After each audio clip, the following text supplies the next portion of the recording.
लेता है, इससे ज़्यादा निकालना मुश्किल है। अगर निकाली हो तो वो आप इसमें ऐड कर सकते हो, पर मैं एक एवरेज लेके चल रहा हूँ कि 25,000 की उसने एक जॉब फोड़ ली है और 3 लाख रुपए पर एनम अगर हम साल का देखें तो 3 लाख रुपए वो कमा रहा है, इन हैंड की मैं बात कर रहा हूँ यहाँ पर, ठीक है। तो इस वीडियो में यार हम सारी चीज़ें जानने वाले हैं, एमबीए आईटी करें या फिर हम जॉब करें। काफ़ी कन्फ्यूज़न रहता है कि हमने बीसीए कर लिया, बीएससी आईटी कर लिया, उसके बाद में क्या हम जॉब के लिए चल जाएं पहले, या पहले एमबीए आईटी की तरफ भी जाएं हम, ठीक है। तो इसको हम अच्छे से देखने वाले हैं, क्या प्रोज है एमबीए आईटी के, क्या कौन से एमबीए आईटी के, कॉर्पोरेट बेनिफिट्स आपको क्या मिलते हैं, क्या स्टार्टअप में एमबीए आईटी हमारा हेल्प करता है, क्या इसकी क्या कितनी सच्चाई है, उसको हम देखने वाले हैं। आगे हमारे जॉब अपॉर्चुनिटीज़ क्या है, जॉब का क्या स्कोप है, सारी चीज़ें यार हम इसमें देखेंगे। और एक बहुत ही इंपॉर्टेंट चीज़ जो कि मैं बोल रहा हूँ यार, अगर तुम पूरा वीडियो नहीं भी देख रहे हो, एक पार्ट ज़रूर से देख लेना, मैं डिस्क्रिप्शन में टाइम स्टैम्प्स डाल देता हूँ। तो उसमें यार एक होगा कॉस्ट एंड कैलकुलेशन, या फिर हमारी जितनी भी फीस लग रही है उसका हमें कितना रिटर्न आ रहा है, उसका एक मैं नीचे डिस्क्रिप्शन में टाइम स्टैम्प्स में लगा दूंगा। वो पार्ट ज़रूर से इस वीडियो का देख कर जाना यार, अगर पूरा वीडियो तुम्हारा को नहीं देखना हो तो।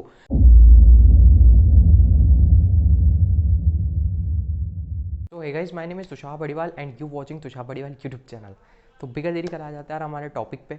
तो सबसे पहली चीज़ यार हम जिसके बारे में देखेंगे, लर्निंग्स इन एमबीए आईटी। हमें एमबीए आईटी में क्या क्या सीखने को मिलता है। तो यार जैसा ही आपके बाकी एमबीए होता है, एमबीए की एक स्पेशलाइजेशन होती है आईटी, इंफॉर्मेशन टेक्नोलॉजी। इसमें आपको आईटी से रिलेटेड सब्जेक्ट्स पढ़ाए जाते हैं यार, ठीक है। और जितनी भी आपको फर्स्ट ईयर में यार आपको मैनेजरल स्किल्स और बेसिकली आपकी जो ओवरऑल एक एमबीए में सिखाया जाता है, वही एक सेम चीज़ें आपको भी पढ़ाई जा रही होंगी फर्स्ट ईयर में। सेकंड ईयर में आपको एक स्पेशलाइजेशन का ऑप्शन मिलता है, उसमें कुछ लोग फाइनेंस, एचआर, मार्केटिंग को चूज़ करते हैं। वहीं पे जैसे आपको आईटी में इंटरेस्ट है तो आप एमबीए आईटी, अगर आप बीसीए से हो, बीएससी आईटी से हो, तो आप एक एमबीए आईटी को यहाँ पर जनरली चूज़ करते हैं बच्चे जो भी आईटी फील्ड से रिलेटेड बैचलर्स की होती है और वो जाना चाहते हैं मास्टर्स भी यार, तो वो एमबीए आईटी को चूज़ करते हैं। तो वहाँ पे फर्स्ट ईयर आपका बिल्कुल सेम रहने वाला है। सेकंड ईयर में स्पेशलाइजेशन में आपको आईटी मिलती है, उसमें आप अलग अलग तरीके के सब्जेक्ट्स पढ़ते हो, ठीक है। आपको बहुत सारी चीज़ें सिखाई जाती है। फर्स्ट ईयर में आपको मैनेजरल स्किल्स सिखाई जाती हैं। तो ये सारी चीज़ें यार आपको पढ़ाई जाएंगी। तो अब फटाफट से यार हम हमारी कुछ कैलकुलेशन देख लेते हैं यार, कितनी हमारी फीस लग रही है, 4-5 साल बाद हमें कितना क्या फ़ायदा होने वाला है। फटाफट से बिगर बोर करे आ जाता हूँ यार स्क्रीन पे। जैसा कि आप देख सकते हो यार, यहाँ पर मैंने 2 केस लिए, एक है एक्स, एक है वाई, ठीक है। दो, अब यार मेरे को कोई नाम याद नहीं आ रहे हैं, ठीक है। मैक्स का एक 10th क्लास में हम पढ़ते थे तो वो करते थे, तो उससे याद आ रहा है मुझे स्कूल में। तो हम एक सिनेरियो ले लेते हैं एक्स और वाई का, जो कि 2 स्टूडेंट थे, ठीक है। एक एक्स स्टूडेंट था, दोनों कंप्लीट करी ग्रेजुएशन 21 साल की उम्र में। जनरली हमारी ग्रेजुएशन जो होती है 21 साल में कंप्लीट हो जाती है, 18 तक में हमने 12th पढ़ी होती है, उसके बाद में 3 साल हमारी बीसीए, बीएससी आईटी हमारा ये 3 साल में पूरा हो रहा होता है। 21 साल तक हमारी हो गई। अगर आप बीटेक के हो स्टूडेंट तो फिर इसको 22 साल कर लेना, ठीक है। 4 साल लगता है क्योंकि बीटेक में। तो अभी हम सिंपल ग्रेजुएशन का ले रहे हैं, BCom, BBA, BCA, BSc IT. तो 21 साल में आपकी ग्रेजुएशन कंप्लीट होगी। अब यार 21 साल की उम्र में जनरली एक बीसीए, बीएससी आईटी का जो एक आईटी सेक्टर में जाता है तो 25,000 रुपये पर मंथ की जॉब एवरेज एक बच्चा निकाल लेता है। इससे ज़्यादा निकालना मुश्किल है। अगर निकाली हो तो वो आप इसमें ऐड कर सकते हो, पर मैं एक एवरेज लेके चल रहा हूँ कि 25,000 की उसने एक जॉब फोड़ ली है और 3 लाख रुपये पर एनम अगर हम साल का देखें तो 3 लाख रुपये वो कमा रहा है, इन हैंड की मैं बात कर रहा हूँ यहाँ पर, ठीक है। तो अब वाई का अगर हम बात करें, इसने सोचा यार मैं 21 साल की उम्र में जॉब नहीं करूंगा अभी और मैं एमबीए आईटी के लिए जाऊंगा, तो इसने जॉब करी एक्स ने। वाई ने यहाँ पर जॉब नहीं करी, ये गया भाई एमबीए आईटी करना। अब इसकी जो टोटल फीस है वो यार 14 लाख में यहाँ पर आपको दिखाई दे रही होगी, ये 14 लाख रुपए फीस है। अब ये 14 लाख कैसे हुई फीस? 10 लाख यार यहाँ पर ट्यूशन फीस है। अब यार 10 लाख आपकी, मैं सोच रहा हूँ आप एक कॉलेज से ले रहे हो, यहाँ पर मैं आईआईएम अहमदाबाद और जितनी भी आईआईएम बहुत ज़्यादा ही कुछ ऊपर लेवल की उसको नहीं ले रहा, उसकी फ़ीस तो 20-25 लाख रुपए, ठीक है। उसकी फ़ीस तो 20-25 लाख सिर्फ ट्यूशन फीस है। मैं यहाँ पर थोड़ी सी टॉप कॉलेजेस की बात कर रहा हूँ जो कि 10 लाख जितनी उसकी फ़ीस है और 10 लाख समथिंग का वो पैकेज दे देती है। आफ्टर एमबीए कंप्लीट होने के बाद आपको 10 लाख तक की सैलरी मिल जाती है। मैं उसका केस ले रहा हूँ, ठीक है। अगर आप एमबीए उसका आईआईएम का लेना चाहते हो तो उसको आप यहाँ पर लिख सकते हो। तो एमबीए आईटी का बच्चा था ये। फीस यहाँ पर इसकी 14 लाख लगी, इसकी 10 लाख फीस है। 4 लाख यहाँ पर रहने खाने का खर्चा, 2 साल रहेगा भी तो सही वो वहाँ पर उसके खाने का खर्चा, अपना सारे एक्सपेंसेस, उसके लिविंग कॉस्ट टोटली, ठीक है। वहाँ जा रहेगा, वहाँ रेंट का खर्चा, आने जाने का खर्चा, मोबाइल का खर्चा, बुक्स वगैरह सब चीज़ें। तो 4 लाख में एक्स्ट्रा जोड़ रहा हूँ ऊपर के लिविंग कॉस्ट, तो टोटल 14 लाख हो गया। 10 lakh fees, tuition fees college की, और बाकी 4 lakh living cost, 14 lakh fees लगी है, ठीक है। आफ्टर 2 ईयर्स क्या हुआ यार, एक्स की उम्र हो गई 23 एज, एक्स की उम्र हो गई है 23 और वाई की भी हमारी एज जो है 23 हो गई है, ठीक है। अब यार क्या हुआ, जो यहाँ पर ये BCA BSCIT जिसने किया था एक्स ने, उसको प्रमोशन हो गया और उसकी जो सैलरी जो पहले 3 लाख रुपए पर एनम थी वो हो चुकी है 5.5 लाख। इतना हाइक मिलना 2 साल में इतना हार्ड नहीं है भाई, ठीक है। BCA BSc इतना एक एवरेज सैलरी है सॉफ्टवेयर डेवलपर की, जाकर देख सकते हो पे स्केल ग्लासडोर पर, वेबसाइट्स पे जाकर, ठीक है। 5-5.5 लाख एक एवरेज सैलरी होती है सॉफ्टवेयर डेवलपर की, जिसको 2 साल का एक्सपीरियंस होता है। तो इसको 2 साल का एक्सपीरियंस हो चुका है, तो 5.5 लाख कोई बड़ी बात नहीं है कमाना, ठीक है। तो 5.5 लाख इसकी सैलरी है। और जो इसकी अब 23 साल, इसका MBNIT खत्म हो चुका है, वाई का, ये MBNIT के लिए गया था, तो इसकी जो सैलरी है वो 10 लाख रुपए पर एनम की लग चुकी है भाई, 10 लाख का इसका पैकेज लग चुका है, ठीक है। अब एक MBNIT में यार क्या होता है कि कुछ जॉब पोस्ट होती हैं, जो कि यहाँ पर अभी आपको साइड स्क्रीन पे मैं यहाँ दिखा रहा हूँ, ठीक है। ये जो जॉब पोस्ट होती है, इसमें यहाँ पर ये कंसल्टेंट की अलग सैलरी होती है, वो होती है, मैं एक एवरेज 10 लाख लेके चल रहा हूँ कि आपकी 10 लाख की जॉब लग गई है, ठीक है। तो 23 साल की उम्र में इसकी 10 लाख रुपए की जॉब लग चुकी है। अब आफ्टर 2 more years, ठीक है, 2 साल और हो गए, तो अब इनकी एज हो चुकी है यार 25 साल, दोनों की ही एज, एक्स और वाई की एज हो चुकी है 25 साल। तो टोटल अभी 25 साल तक में कितना किसने कमाया, अब उसकी कैलकुलेशन अगर हम करें तो यहाँ पर इसने यार ग्रेजुएशन 21 में कंप्लीट करी थी, 23 तक में इसने 3 लाख रुपए वाली जॉब ली थी, तो 3 लाख प्लस 3 लाख 2 साल, 21 से 23 तक 2 साल में इसने कितना कमाया, 3 लाख 1 साल की कमाई है, तो 2 साल की कमाई हो गई 6 लाख, तो वो 6 लाख मैंने यहाँ पर ऐड कर दिया है, ठीक है। उसके बाद में अगर हम एक्स की बात करें तो 23 साल में इसका प्रमोशन हुआ था, ठीक है, मैंने बात करी थी 23 साल में इसका प्रमोशन हो गया, 5.5 लाख 23 से 25 तक 2 साल में इसने 5.5 लाख 1 साल में कमाया, तो 2 साल में कितने कमा लिए इसने, 11 लाख रुपए, ठीक है। तो 11 लाख यार मैंने इसमें प्लस कर दिया है, तो 6 लाख हमारे पहले थे, 11, तो टोटल जो हमारा है वो हमारे 17 लाख रुपए भाई साहब एक्स छाप चुका है 25 साल की एज में, वो 17 लाख यहाँ पर कमा चुका है। वहीं पर अगर हम एक वाई का केस लें कि वाई का क्या कैलकुलेशन हुई, तो यार इसने MBNIT करा था, फीस 14 लाख इसने दी थी, और 23 साल की उम्र में इसकी 10 लाख रुपए की जॉब लगी थी, ठीक है। इसने शुरुआत 3 लाख से करी थी, इसने 10 लाख से शुरुआत करी है, ये भी एक चीज़ आप ध्यान रखना। पर इसने 23 की में करी, उसने 21 में, और जब ये 23 का था तब इसकी 5.5 लाख थी। तो फिलहाल अभी हम इसकी कैलकुलेशन कर लेते हैं यार, ज़्यादा कन्फ्यूज हो जाओगे तुम। तो इसकी 10 लाख की जॉब, पहली जॉब इसकी 10 लाख की लगी 23 की उम्र में, ठीक है। वहाँ पर एक्स की तो 21 में लग गई थी। तो अब ये 10 लाख रुपए इसने कमाए, तो अब ये 2 साल में कितने कमाएगा, 23 साल में वो जॉब लगी, 25 साल तक 2 साल में इसने कमाया भाई 20 लाख, 10 लाख एक के, दूसरे साल के 10 लाख, तो टोटल कितने हो गए 20 लाख रुपए, सिंपल सी मैक्स है, ठीक है। तो 20 लाख रुपए यार इसने, मैंने यहाँ लिख दिया, ठीक है। अब यहाँ पर एक और चीज़, ठीक है, यहाँ पर इसने ये एक एक्स्ट्रा फीस भी तो भरी 14 लाख की, क्या हम इसको माइनस नहीं करेंगे, ठीक है। मान लो इसने एजुकेशन लोन लिया, मैं एजुकेशन लोन की तो यहाँ बात ही नहीं कर रहा अभी, ठीक है, उसमें तो इसका इंटरेस्ट रेट भी हो जाएगा, ठीक है। मैं तो यहाँ पर सिंपल सी बात कर रहा हूँ कि उसने, उसकी जो लिविंग कॉस्ट और उसकी जो फीस थी ट्यूशन फीस, वो 14 लाख रुपए लगी है उसकी, ठीक है। अब ये 14 लाख माइनस भी तो करने पड़ेंगे, तो 14 लाख रुपए पहले हमने इसमें से माइनस कर दिया। अब इस वाई ने कितने कमाए, 6 लाख रुपए भाई साहब, 25 साल की उम्र में एक्स के पास है 17 लाख रुपए आज टोटल कमाई इसकी अभी तक की, और ये जो वाई था इसकी है 6 लाख रुपए टोटल कमाई अभी तक की 25 साल तक की एज में, ठीक है। इसके पास 1 लाख की जॉब है, इसके पास अभी इसकी 23 साल में प्रमोशन हुआ था 5.5 लाख, तो 25 साल में भी इसका कुछ प्रमोशन तो हुआ ही होगा, 8 लाख तक तो ये पहुंचा ही होगा, ठीक है। तो अब आप बोल सकते हो यार ये चीज़ कि भाई इसकी अभी जो करंट जो इसकी इनकम है, चलो मान लो इसका और प्रमोशन हुआ और इसकी 8 लाख हो गई है, 5 लाख से 8 लाख, क्योंकि 2 साल इसने काम किया, 25 की एज में इसकी 8 लाख है, इसकी यहाँ पर 12 हो गई, चलो ठीक है। पर मैं यहाँ पर क्या बोल रहा हूँ, इसने टोटल अभी तो इतना कमाया, पर यहाँ पर एक और चीज़ तुम देखो, ये 14 लाख रुपए एजुकेशन लोन, मिडिल क्लास इंसान की अगर मैं बात करूँ तो हर कोई सीधा घर, किसी और पापा के पास इतना पैसा नहीं होता हर किसी के पास, ठीक है। ज़्यादातर लोग लोन लेके अपनी पढ़ाई पूरी करते हैं। तो एक और चीज़ समझो कि यहाँ पर 4-5 लाख का अगर मैं 9 से 10% इंटरेस्ट रेट रहता है, तो 5 लाख आपका लोन रहेगा, ठीक है, और आप एक बार से नहीं चुकाने वाले हैं, ठीक है। 4 लाख 5 लाख और अगर इसमें जोड़ लो तो आपका तो ये खत्म हो गया, ठीक है। ये 6 लाख में से आपके पास कितना बचा, अगर 4 लाख का लोन और माइनस कर दो तो 2 लाख रुपए, तो 25 साल तक की उम्र में आपने इतना कमाया है। अब आपके पास एक जॉब है, बट यहाँ पर इसने इतना सेव कर लिया है, अब इसकी ये 17 लाख रुपए ये कहीं रखेगा, ठीक है, तो भी इसको कुछ इंटरेस्ट तो मिलेगा। अब एक इस पूरे केस में यार एक और चीज़ मैं बता दूं कि मैंने यहाँ पर जॉब के बाद, जॉब लगने के बाद जो एक्सपेंसेस होते हैं उसको नहीं लिया है, ठीक है। तो वो दोनों के, अगर मैं मान रहा हूँ वो दोनों के सेम है। मैं किसकी बात कर रहा हूँ, जॉब लगने के बाद। इसकी जॉब कब लगी थी, 21 साल की एज में, और इसकी लगी थी 23 की में। अब ये 10 लाख पूरे तो सेव नहीं करेगा, या ये जो ये है इसके 3 लाख पूरे तो सेव नहीं करेगा। इसमें से कुछ पोर्शन भाई वो खाएगा पिएगा, 1 साल रहेगा भी तो सही। तो वो मैंने दोनों के ही नहीं लिए, ठीक है। अगर आप उस दोनों के ले लोगे तो वो दोनों के बराबर माइनस होंगे, ठीक है। तो उनको लेने का अभी सेंस नहीं बनता, ठीक है। आई होप सो यार ये तुम समझ गए होंगे।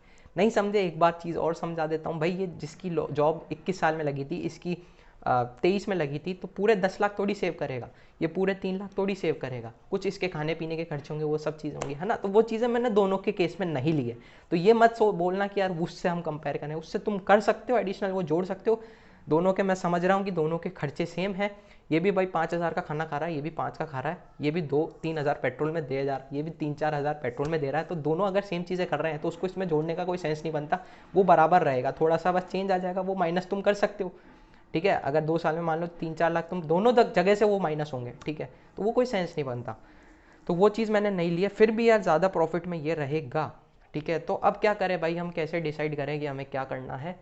तो यार वो अब तुम्हारे ऊपर, मैं तुम्हारे ऊपर छोड़ता हूँ। बस कुछ चीज़ें मैंने तुम्हें कैलकुलेशन करी। कभी भी कुछ मास्टर्स करते हो तो इस तरीके से यार मैंने तुम्हें बताया कैलकुलेट करनी चाहिए। बाकी फ़ायदे अपने MB90 के भी हैं और इसके भी फ़ायदे तो हैं ही, खैर ठीक है। अब वो तुम डिसाइड कर लो।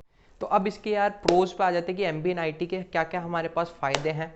तो सबसे पहला फ़ायदा यार, आपको करियर टाइम मिलता है आपको ज़्यादा। जैसे हमारा BC कर रहा है या फिर कोई BSc IT कर रहा है, BSc कंप्यूटर साइंस कर रहा है, या कोई सी भी और ग्रेजुएशन कर रहा है, और ठीक है वो कुछ और ग्रेजुएशन भी कर सकता है, BBA BCom वगैरह, ठीक है। तो उसको यार थोड़ा सा यहाँ पर टाइम मिल जाता है और अपने करियर को डिसाइड करने का, ठीक है। अगर उसने कर लिया है, वो ज़्यादा एक्सप्लोर नहीं कर पाया, तो जैसे कि अब मैं एक एग्जाम्पल लेता हूँ कि 18 साल तक आपने 12th करी है, 3 साल में आपने अपनी ग्रेजुएशन करी है, या फिर अगर आप बीटेक के केस में तो 4 साल, पर मैं नॉर्मली 3 साल की ग्रेजुएशन आपकी मान के चलता हूँ, तो 21 साल तक आपकी ग्रेजुएशन पूरी हो रही है।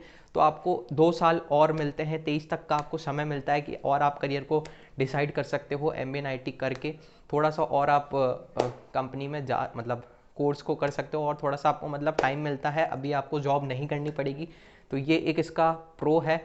सेकंड इसका जो बेनिफिट है यार, वो ये है कि आपको किसी भी आप कॉर्पोरेट वर्ल्ड में जाते हो तो कोई कोई कंपनीज ऐसी होती हैं यार, जो कि उसमें जो जॉब निकलती है वो सिर्फ MB90 वाले प्रोफेशनल के लिए मिलती है। वहाँ पर मतलब वो एक पोजीशन होती है, वहाँ पर आपको MB90 वाले को ही वो हायर करते हैं, ज़्यादा प्रीफ्रेंस उसको मिलती है। कुछ कंपनीज़ में, सारी कंपनीज नहीं बोल रहा हूँ, कुछ कंपनीज ऐसी होती है जहाँ पर कुछ पोजीशन होती है जो कि सिर्फ MB90 वालों को ही दी जाती हैं, ठीक है। वहाँ पर वही बैठता है, ठीक है। तो ये इसका एक फ़ायदा मिलता है आपको। अगर आपको कॉर्पोरेट जॉब भी करना है तो आपको कॉर्पोरेट जॉब का ये इसमें एक फ़ायदा मिलता है। तीसरा इसका फ़ायदा है यार कि आपको यहाँ पर मैनेजरल, अगर आपका यार एक सपना है कि मेरे को एक बड़ी कंपनी का एक मैनेजर बनना है, तो वो सपना आपका MB90 करने से पूरा हो सकता है, ठीक है। आप मैनेजरल पोजीशन पे ज़्यादातर प्रोफेशनल MB90 करने के बाद में एक मैनेजरल पोजीशन पे जाते हैं, एक अच्छी पोजीशन पे जाते हैं, ठीक है। तो ये इसका एक और सबसे बड़ा फ़ायदा है। तो यार एक और चौथा फ़ायदा है इसका, जो कि है यार एक सैलरी हाइक, ठीक है। आपको सैलरी MB90 प्रोफेशनल्स की काफ़ी अच्छी होती है, हाइक आपको अच्छा मिलता है। जैसे कि आपको प्रीवियस जॉब के बाद, अगर आप कर रहे हो या ग्रेजुएशन के बाद जितनी आपको एक जॉब मतलब जैसे आपने BC करा तो 20-25 हज़ार की आपको स्टार्टिंग करनी पड़ेगी। बट अगर आपने MB90 करा तो आपकी स्टार्टिंग एक अच्छी होगी। अब वो कितनी भी हो सकती है, 1 लाख रुपये पर मंथ भी हो सकती है, 50-60 हज़ार से आपकी स्टार्टिंग होगी। तो स्टार्टिंग थोड़ी सी मतलब आपकी अच्छी होती है एज़ कम्पेयर टू कि अगर आप ऐसे माइंडसेट के हो कि मुझे छोटी मतलब शुरुआत नहीं करनी, मुझे सीधी एक बड़ी कंपनी में ही जाना है, तो आपके लिए एक अच्छा ऑप्शन है। अब आ जाते हैं यार यहाँ पर कॉन्स ऑफ कि इसके क्या क्या डिसएडवांटेजेस हैं कॉन्स ऑफ MB90। तो सबसे पहली चीज़ यार, सबसे इसका बड़ा जो मुझे एक डिसएडवांटेज लगता है वो ये है कि यार MB90 करने से आपकी जो फीस है इसकी बहुत होती है यार, ठीक है। आपको काफ़ी फीस देनी पड़ती है। 5-6, अगर आप एक अच्छा कॉलेज लोगे वो 6 लाख के ऊपर ही आपको एक अच्छी, वो भी मैं टॉप की बात नहीं कर रहा हूँ, अगर आप IIM का केस लेते हो तो 25 लाख, 20-25 लाख यहाँ पर आपकी फ़ीस होती है, ठीक है। तो वो एक काफ़ी एक मिडिल क्लास बच्चे के लिए, अगर आप अच्छे फैमिली बैकग्राउंड से हो तो ठीक है, पर अगर आप एक मिडिल क्लास फैमिली से हो तो आपके लिए यार बहुत एक चैलेंजिंग सी सिचुएशन हो जाती है। 20-25 लाख एकदम से इन्वेस्ट करना एक कॉलेज में, ठीक है, उसके बाद कोई हमारे पास इतनी कोई गारंटी नहीं होती। हाँ ठीक है, IIM में, पर एक वो डर रहता है यार कि हम 20-25 लाख, और हर कोई अफोर्ड नहीं कर पाता, ठीक है। तो ये यहाँ पर एक सब मैं इसको कॉन में डाला है, जो कि MBA-NIT का एक डिसएडवांटेज है। उसके अलावा यार हम डिसएडवांटेज की बात करें तो यार लैक ऑफ लिमिटेड ऑप्शंस आपके पास होते हैं, ठीक है। अगर यार आपने एक बार MBA-NIT कर लिया, ठीक है, तो अब आप 23 साल के हो चुके हो, मैं ये जनरली मार रहा हूँ, 21 तक आपने ग्रेजुएशन करी, 2 साल आपने MBA-NIT कर लिया, ठीक है, ड्रॉप नहीं लिया। ड्रॉप का केस तो और फिर वर्स्ट हो जाता है। अगर मैं समझ रहा हूँ आपने सीधा ही निकाल लिया, तो 23-24 साल लगभग आप मान लो। इस एज में आके यार आपको कुछ तो करना ही पड़ेगा, ठीक है। ये एक फैमिली प्रेशर है, कुछ तो आप वहाँ पर फिर एक्सप्लोर नहीं कर पाओगे, ठीक है। तो वो भी एक है कि आपके पास लिमिटेड ऑप्शन रह जाएगा कि यार अब आपने इतनी फीस दे दी है, 20-25 लाख रुपए आपने इन्वेस्ट कर दिए हैं, तो अब आपके पास एक लिमिटेड ऑप्शन है कि मुझे कुछ करना है, वो इसी फील्ड में करना है, आप MBA-NIT में। क्योंकि अगर आपने 20-25 लाख लगा कर भी आप उसी फील्ड में काम नहीं कर रहे हो, तो आपके लिए एक बहुत कठिन सी चीज़ हो जाएगी। वहीं पे यार एक जो ग्रेजुएशन के बाद सीधी जॉब करने निकलता है एक बंदा, उसके पास बहुत ऑप्शन होते हैं, उसके पास एक स्टार्टअप का ऑप्शन होता है, वो चीज़ होती है। अब आप बोलोगे यार MBA-NIT के बाद भी तो हम स्टार्टअप कर सकते हैं। भाई साहब, MBA-NIT के बाद में आप 20-25 लाख रुपए पहले अगर आपने लोन लिया है या कुछ लिया, तो आप पहले वो 20-25 लाख का एजुकेशन लोन चुकाने की वो करोगे, ठीक है। उसके बाद स्टार्टअप का सोचोगे। आप कैसे स्टार्टअप का सोच सकते हो जब आपके कंधे पे 20-25 लाख का लोन है? अगर आपने चलो IIM से नहीं करा, 10 लाख 8 लाख 10 लाख का आपके पास लोन है, उसका इंटरेस्ट रेट भी तो है, ठीक है। तो कहाँ से आप स्टार्टअप करने वाले हो, ठीक है, ये चीज़ है। उसके अलावा यार एक और जो इसका कौन है तीसरा, जो कि मैं अभी आपको थोड़ा बहुत बता रहा हूँ, पर इसमें बताता हूँ एजुकेशन लोन। तो यार काफ़ी तीसरा इसका यही है कि यहाँ पर एजुकेशन लोन हो जाता है बहुत ही, ज़्यादातर लोग एजुकेशन लोन लेके ही ये चीज़ करते हैं, तो एक बहुत भार सा पड़ जाता है, ठीक है। हम स्टडी करते हैं तो हमारे अंदर एक प्रेशर रहता है, क्योंकि यार ये चीज़ आपको अभी लग रही होगी यार कि हम एजुकेशन लोन ले लेंगे, वो सब हो जाएगा, चीज़ें हो जाएंगी हमारे साथ। बट यार जब एक एजुकेशन लोन सर पर रहता है ना, तो कितना प्रेशर से आपको गुजरना होता है, वो एक अलग चीज़ होती है, ठीक है। भले ही आप कम कमा रहे हो, 20-25 हज़ार, 20 से करा, SID करा, 25-30 कर रहे हो, बाद में आपकी ग्रोथ धीरे धीरे हो रही है, चलो ठीक है। बट जब आपके सर पर एक एजुकेशन लोन होता है, तो आपको बहुत ज़्यादा यहाँ पर आपका प्रेशर रहता है, तो एजुकेशन लोन भी यहाँ पर लेना होता है। अब हमारा इसके चौथे में करते हैं, तो आपको और इसका कौन समझ में आएगा। चौथे में यार हम आ जाते हैं return of investment need lot of research, ठीक है। आपको इसमें काफ़ी सारी रिसर्च लगेगी यार करने में, ठीक है। आपको कॉलेज में काफ़ी रिसर्च करनी पड़ेगी। एक कॉलेज में आप जब 10 से 12 लाख इन्वेस्ट कर रहे हो, तो आपको काफ़ी रिसर्च करेगी। मैं बोलूँगा ऐसे ही किसी कॉलेज में मत जाना, काफ़ी उसके बारे में रिसर्च करना। कोई रैंडम यूट्यूब वीडियो देख ली नहीं, उससे आपको गाइडेंस मिलेगी, ठीक है। यूट्यूब वीडियो से डेफिनेटली आपकी हेल्प होगी, बट एक बार आप उस कॉलेज में जाओ, वहाँ के बच्चों से पूछो, तो आपको ज़्यादा समझ में आएगा। ये मेरा एक पर्सनल रिकमेंडेशन है कि आप वहाँ पर एक पहले उस कॉलेज में जाओ। यार 10 लाख रुपए लगाने वाले हो या 8 लाख लगाने वाले हो उस केस में, ठीक है, तो आपको उस कॉलेज में विजिट करना चाहिए एक बार। क्या असल में वो कंपनीज आ रही हैं इसमें, क्या मेरा प्लेसमेंट होगा, क्या मेरे को जो आगे काम करना है क्या मैं वो कर पाऊंगा। ये सारी चीज़ें करने के बाद इतनी रिसर्च लगती है यार इसमें, और आपको काफ़ी एफर्ट्स डालने होते हैं। और उसके बाद भी अगर आपने कोई गलत कॉलेज में एडमिशन ले लिया, और आप कुछ भी हो सकता है, और आपका एजुकेशन लोन भी है, देन इट्स अ वेरी ये आपका एक कौन है कि आपको काफ़ी रिसर्च करनी होगी, और कुछ भी वहाँ पर हो। तो ये इसके थे यार प्रोज एंड कॉन्स, चार यहाँ पर MBA-NIT के। तो अब आ जाते हैं यार हमारे अगले क्वेश्चन की तरफ। इस MBA-NIT is helpful for a startup, ठीक है। क्या MBA-NIT स्टार्टअप के लिए भाई हमें MBA करना जरूरी है, या फिर MBA-NIT ले लो या फिर MBA ले लो, ठीक है। क्या हमें MBA करना ज़रूरी है कि स्टार्टअप के लिए? तो यार इसका जवाब है बिल्कुल ही नहीं, ठीक है। ऐसे काफ़ी सारे एंटरप्रेन्योर्स हैं, तुम देख सकते हो, जिन्होंने PG, ये तो PG, MBA तो क्या PG कोर्स हो गया, उन्होंने तो ग्रेजुएशन ही नहीं करी है, ठीक है, वो कॉलेज ड्रॉप आउट है, ठीक है। MBA तो दूर की बात है, वो कॉलेज ड्रॉप आउट है, ग्रेजुएशन की बात कर रहा हूँ, और वो एंटरप्रेन्योर्स बने हैं आज। तो ऐसा कोई भी इंपॉर्टेंट चीज़ नहीं है कि यार तुम्हें अगर अपना एक स्टार्टअप चालू करना है, तो तुम्हारे पास कोई स्टार्टअप होता किस लिए यार? स्टार्टअप में तुम्हें कोई डिग्री नहीं चाहिए होती, तुम किसी एक बड़ी सी प्रॉब्लम या एक कोई छोटी सी प्रॉब्लम, जो भी प्रॉब्लम होती है उसको तुम्हें एक सॉल्व करना होता है। एक बड़े से बड़े स्टार्टअप का यही मोटो होता है, ठीक है। ओला जब हमारी स्टार्ट हुई, उसने मार्केट में एक प्रॉब्लम देखी कि यार मतलब कार को हायर करना कितना आसान है। उसने क्या करा यार, ओला की खुद की कोई कार नहीं है, ठीक है, बस उसने लोगों को जोड़ दिया, ठीक है। तो मार्केट की जो प्रॉब्लम थी उसको ओला ने यहाँ पर सॉल्व कर दिया, या उसके जैसी कोई और भी टैक्सी की जो होती है। ऐसे ही खाने की चीज़ को जोमेटो स्विगी ने एक प्रॉब्लम देखी कि यार खाने की चीज़ को ज़्यादा से ज़्यादा आधे घंटे में हम चीज़ें कैसे कर सकते हैं। हमें आसपास की शॉप से ही चीज़ें चाहिए, ठीक है, हमें कहीं और से नहीं चाहिए, आसपास की शॉप से चाहिए। तो जोमेटो और स्विगी ने उस प्रॉब्लम को देखा और सॉल्व कर दिया, ठीक है, वहाँ पर कोई ज़रूरी नहीं है तुमने MBA कर रखा हो। ये चीज़ें यार अब बोलोगे यार कि इतनी सारी जो हमारी एजुकेशन है हम कहाँ से सीखें यार, आजकल बहुत सारे ऑनलाइन कोर्सेज हैं, ठीक है, बड़े बड़े जो अपने एंटरप्रेन्योर्स होते हैं वो खुद अपने कोर्सेज को लॉन्च कर देते हैं। आप फॉरेन देख सकते हो यार, वेस्टर्न कंट्रीज़ इस चीज़ को यार एक्सेप्ट कर चुकी है, काफ़ी जगह यहाँ वेस्टर्न कंट्रीज़ में निकल रही हैं, पर अभी भी कुछ लोग हैं यार जिनका ऐसा ही मानना है कि यार हमें स्टार्टअप करना है तो MBA करना पड़ेगा। ऐसा बिल्कुल नहीं है भाई, ठीक है, ऐसा कुछ भी नहीं है। ज़रूरी नहीं है आपको MBA छोड़ो यार, आप MBA भी ले लो, ज़रूरी नहीं है आपको MBA करना पड़ेगा अपना एक स्टार्टअप कंपनी खोलने के लिए, ठीक है। जबकि MBA करने से तो आप और डेप्ट में आ जाते हो, ठीक है, 20-30 लाख का लोन ले लेते हो, 23 साल की उम्र में आपके ऊपर 20 लाख का लोन होगा, ठीक है, कम से कम 3-4 साल तुम उसको चुकाने में लग जाओगे। 27 साल की एज में तुम्हारे में इतनी एनर्जी नहीं होगी जितनी एक 20-21 साल के में होती है स्टार्टअप लॉन्च करने के लिए, ठीक है। एंटरप्रेन्योर्स निकल के आ रहे हैं यार, 20-21 साल 22 साल के एंटरप्रेन्योर्स आ रहे हैं, 25 साल के एंटरप्रेन्योर्स आ रहे हैं, 27 साल में लोग एंटरप्रेन्योर बन चुके होते हैं, और वहीं पर 27 साल में तुम शुरू कर रहे होगे अपनी एक एंटरप्रेन्योर जर्नी, अगर तुम लोन लेके कर रहे हो। अगर रिच बैकग्राउंड से हो तो बात अलग है यार, ठीक है, पर यहाँ पर मैं एक मिडिल क्लास का केस लेके चल रहा हूँ, ठीक है, जो अपना एक स्टार्टअप बड़ा विजन करे। कोई ज़रूरी नहीं है स्टार्टअप के लिए, बड़े बड़े एंटरप्रेन्योर जाकर देख लो, किसी ने भी यहाँ पर कोई MBA करा हुआ नहीं होता, MBA करा हुआ नहीं। कुछ केसेस हैं, मान रहा हूँ कुछ केसेस हैं, पर ऐसे बहुत केसेस हैं जिसने MBA नहीं कर रखा होता, ठीक है।